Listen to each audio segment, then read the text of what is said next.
Kenapa panas? Lihat konten saya. Saya kan udah bilang berkali-kali, bahkan saya ulang-ulang terus ucapan saya.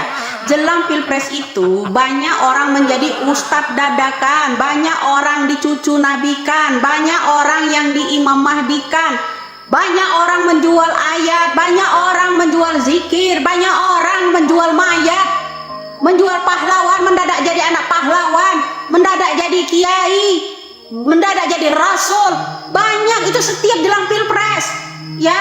Banyak orang dicucu nabikan, preman-preman diulamakan, ya, tukang bohong dikiaikan. Banyak itu, jujur saya kan selalu saya ulang berkali-kali, ribuan kali, tak pernah henti saya sampai detik hari ini, ya. Kenapa? Memang kenyataan, bro, ya, kenyataan itu. Edukasi saya itu, ya, memang logat saya campur Batak, ya, memang saya berdarah Sumatera, bro, ya. Tapi tidak kalah saya kalau mau bahasa Arab, ayo, bahasa Cina, ayo, bahasa Sunda, ayo, Jawa, enggak, ya, no problem buat saya. Inggris, Spanyol, tidak masalah, ya. Jadi kenapa sih mesti sakit gitu dengan ucapan saya yang nyata-nyata itu real adanya? Kenapa? Ada, saya bilang, setiap jelang Pilpres mulai mendadak jadi bapaknya jadi seorang pahlawan, mulai menjadi cucu juriat Nabi, mulai jual-jual Nabi, mulai jual-jual ayat. Itu setelah tradisi mereka ini, badut-badut ini, ya, memang seperti itu.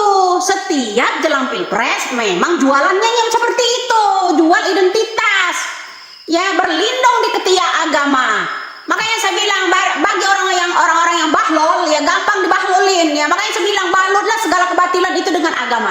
Niscaya orang-orang dungu itu akan mengikutinya. Tuh, masih percaya walaupun mendirikan pesantren. No, contoh nggak usah jauh dulu, ya, yang Al Zaitun diresmikan Soeharto itu, ya, dari generasi-generasi termasuk Kiflan Zain ada di situ, dipimpin oleh seorang guru, katanya Panji Gumilang, itu kan melihara babi segala macam di situ. Untuk apa? Hah? Nah, baru tahu kalian setelah dibuka akun semua rekening-rekening mereka udah diblokirin, pada ngamuk. Mengajarkan donasi untuk kepentingan kejayaan pribadi.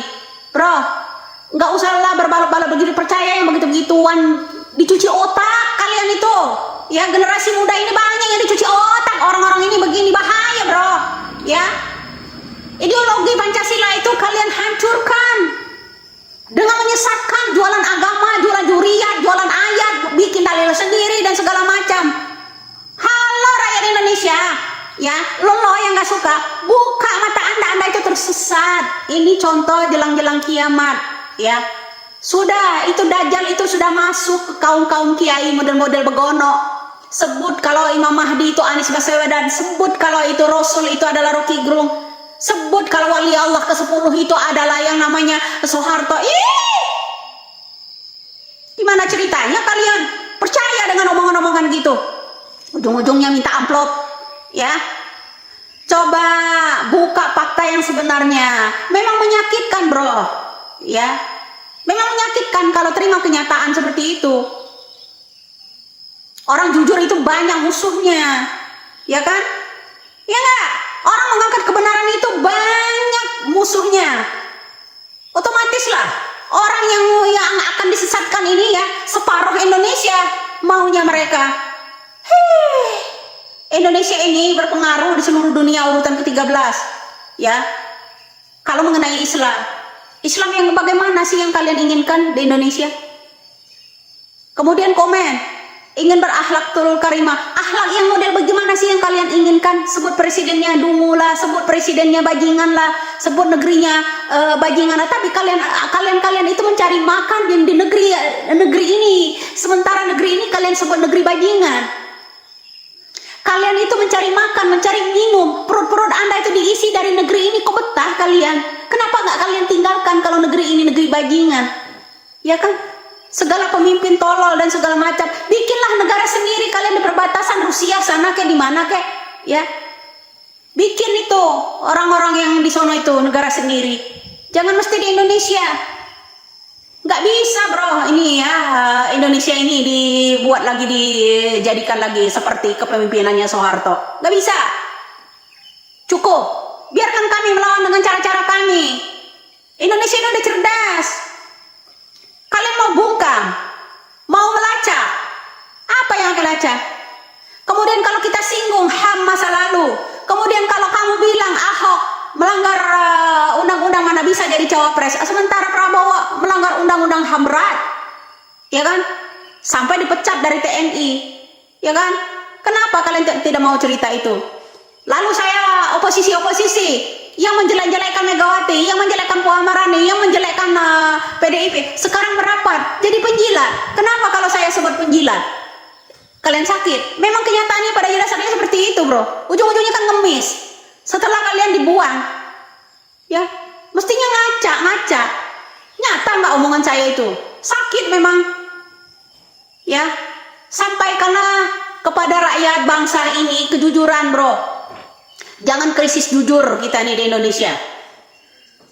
Pedas lantang, itulah saya. Tapi kenyataan semua itu nggak ada berkurang sedikit pun. Salam waras, salam NKRI.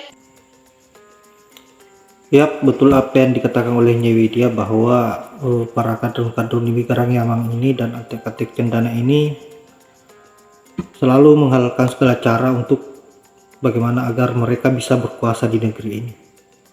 Terutamanya selalu menjadikan agama sebagai alat untuk bagaimana agar menarik perhatian masyarakat, rakyat Indonesia. Bahkan para kadrun-kadrun ini setiap mengisi pengajian bukannya malah berceramah soal keagamaan untuk memperkokoh imam para jamaahnya, melainkan pengajian tersebut digunakan untuk berkampanye. Seperti halnya kemarin ada salah seorang habaib yaitu Bahar Smith, di mana pada saat mengisi pengajian bukannya ceramah soal keagamaan, melainkan dia ini berkampanye bagaimana agar 2024 dia siap untuk berdarah-darah untuk memperjuangkan calon yang dia pilih yang sesuai petunjuk Imam Jumbonya atau Rizik Syihab. Dan suara-suara lantang dari Bahar Smith ini menandakan bahwa dia siap untuk berperan pada Pilpres 2024. Mendengar pernyataan-pernyataannya, saya kira dia menganggap bahwa Pilpres di 2024 ini adalah ajang untuk berperang dan saling mengalahkan dengan cara-cara yang keras. Saya kira ini adalah doktrin-doktrin yang sesat lagi yang dimunculkan oleh Bahar Smith, seolah mengajak jemaahnya untuk bagaimana agar keras terhadap lawan politik dan menganggap lawan politik adalah musuh yang harus dihabisi meskipun berdarah-darah. Ini saya kira sudah keterlaluan. Hal-hal yang seperti inilah yang harus kita counter sebagai rakyat atau sebagai rakyat yang cinta terhadap NKRI, yang cinta terhadap negara kita. Saya kira selama ini baik Nyai Widya dan sahabat-sahabat lainnya yang selalu menyuarakan soal kebenaran dan mengkanter setiap pernyataan-pernyataan sesat para kadrun dan Atik-Atik Cendana ini agar masyarakat tidak termakan dengan hasutan-hasutan yang dilakukan oleh mereka. Salah satunya Bahar Smith ini kerap kali memprovokasi masyarakat, memanfaatkan pengajian untuk berkampanye dan menghasut masyarakat untuk membenci orang yang tidak sejalan dengan dirinya. Saya kira hanya itu. Terima kasih buat Nyai Widya selalu memberikan sebuah edukasi terhadap masyarakat agar bisa menelaah situasi, memilih calon pemimpin yang tepat, dan jauh dari genggaman para kadrun agar tidak terpengaruh. Saya akhiri dengan ucapan wallahul muwaffiq ila aqwamit thoriq. Assalamualaikum warahmatullahi wabarakatuh.